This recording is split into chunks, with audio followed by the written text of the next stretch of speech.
Oi, gente, tudo bem? Queria compartilhar com vocês aqui um texto que foi a inspiração para que eu pudesse enveredar pelo mundo da política. Quando eu estava numa formação, num curso de políticas públicas, lá em meados de 2002, um curso que a gente fazia que estudava todo o funcionamento da política, entendendo um pouco as políticas públicas, entendendo um pouco sobre a gestão pública. E eu tive acesso a um texto do Rubem Alves, que tem como título sobre política e jardinagem. Aí eu queria compartilhar com você, escuta aí até o final o texto. Se você gostar, compartilha com seus amigos também. E vem participar da política. De repente esse texto pode lhe inspirar também a participar da política e vim participar do Movimento 65. O texto é o seguinte: de todas as vocações, a política é a mais nobre. Vocação do latim vocare, que quer dizer chamada. Vocação é um chamado interior de amor, chamado de amor por um fazer. No lugar desse fazer, o vocacionado quer fazer amor com o mundo. Psicologia Diamante. Faria mesmo que não ganhasse nada. Política vem de polis, cidade. A cidade era para os gregos um espaço seguro, ordenado e manso, onde os homens podiam se dedicar à busca da felicidade. O político seria aquele que cuidaria deste espaço. A vocação política assim estaria a serviço da felicidade dos moradores daquela cidade. Talvez por terem sido nômades no deserto, os hebreus não sonhavam com cidades, sonhavam com jardins. Quem mora no deserto sonha com oásis. Deus não criou uma cidade, Ele criou um jardim. Se perguntássemos a um profeta hebreu o que é política, ele nos responderia: a arte da jardinagem aplicada às coisas públicas. O político, por vocação, é um apaixonado pelo grande jardim para todos. Seu amor é tão grande que ele abre mão do pequeno jardim que ele poderia plantar para si mesmo. De que vale um pequeno jardim se à volta está o deserto? É preciso que o deserto inteiro se transforme em jardim. Amo a minha vocação, que é escrever. Literatura é uma vocação bela e fraca. O escritor tem amor, mas não tem poder. Mas o político tem. Um político por vocação é um poeta forte. Ele tem o poder de transformar poemas sobre jardins em jardins de verdade. A vocação política é transformar sonhos em realidade. É uma vocação tão feliz que Platão sugeriu que os políticos não precisam possuir nada. Basta-lhe o grande jardim para todos. Seria indigno que o jardineiro tivesse um espaço privilegiado, melhor e diferente do que o espaço ocupado por todos.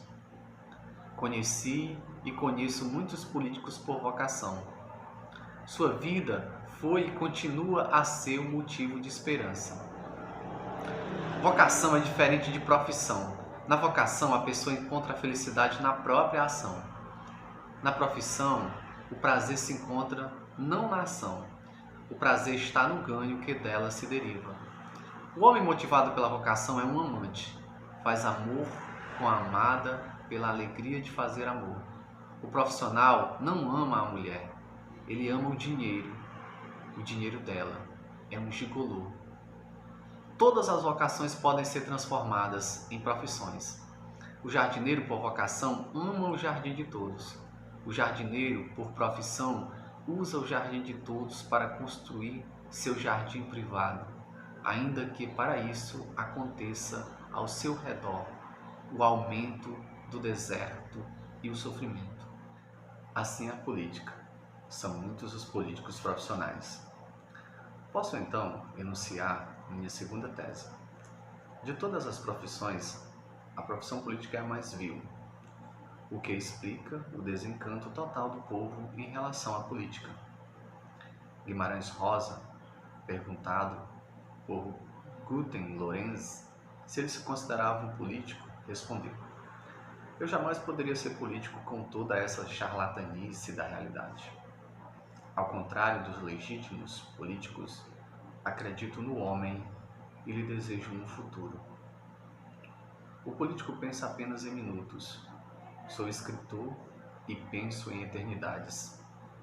Eu penso na ressurreição do homem. Quem pensa em minutos não tem paciência para plantar árvores. Uma árvore leva muitos anos para crescer. É mais lucrativo cortá-las.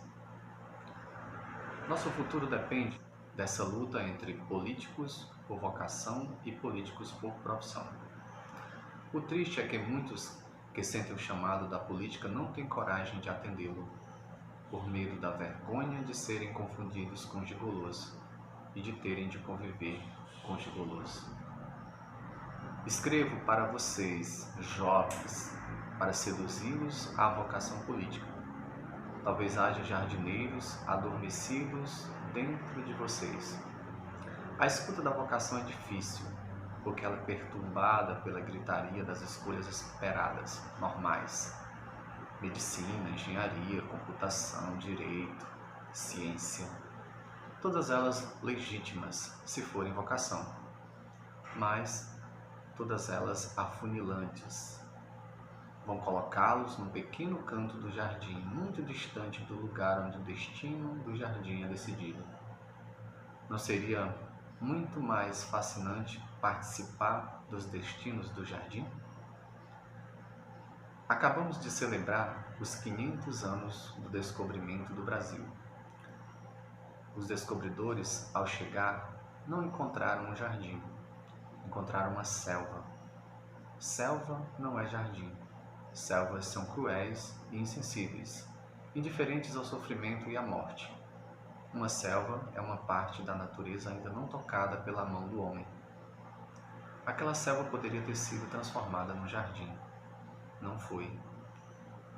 Os que sobre ela agiram não são jardineiros, não eram jardineiros. Eram lenhadores e madeireiros.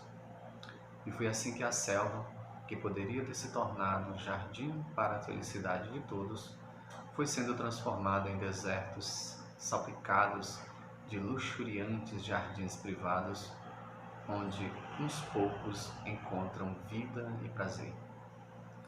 Há descobrimentos de origens,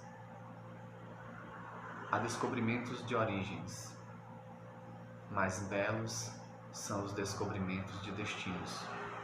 Talvez então, se os políticos por vocação se apossarem do jardim, poderemos começar a traçar um novo destino.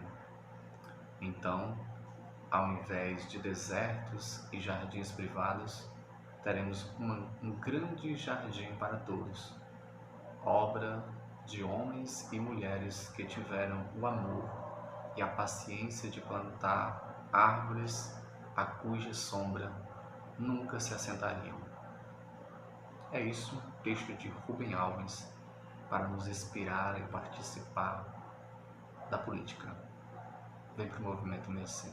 Um forte abraço, compartilha.